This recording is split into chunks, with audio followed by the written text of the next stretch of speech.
Kenya's Edwin Kibet and Alemenseh Guta of Ethiopia emerged as winners of this year's Lagos City Marathon held over the weekend, the 8th edition of Nigeria's Coastal City Marathon, so each winner take home a grand prize of $50,000 US. CGTN's Deji Badimosi recaps the event. Kenyan long-distance runners have dominated the Lagos City Marathon race since its inception in 2016. Everyone was waiting to see if their supremacy would be checked in the 8th edition of the event. Around 3,000 runners gathered at the starting line as early as 7 a.m. local time. Among them, some of the best marathoners in the world and previous Lagos Marathon winners. At the sound of the gun, they all poured forward. Halfway into the race, the field had narrowed down to the serious contenders, pushing themselves hard.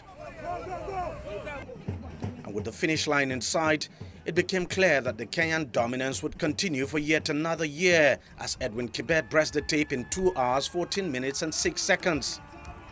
Ethiopian Dekeba Tafa came in second ahead of another Kenyan, Bernard Sang, who closed the podium. Alemenseh Guta of Ethiopia was the first woman to cut the tape in 2 hours, 40 minutes and 42 seconds to lead compatriot Urisa Kebene to the 1-2, with Kenya's Naomi Mayo taking bronze.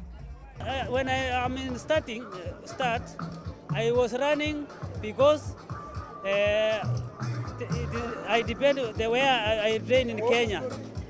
You know, this course is like Kenya, but I run in my own pace until when I reach 32K, I see my colleagues is not coming to help me. So I decided to go at my own pace until the finishing line. The course is very tough, humid, it's very high.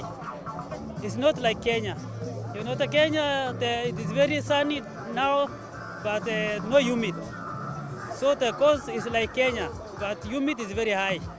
Kibet's win is the 6th by a Kenyan since the Lagos City Marathon began in 2016, but he could not beat the course record of 2 hours, 10 minutes and 23 seconds set by fellow countryman David Bamasai in 2020.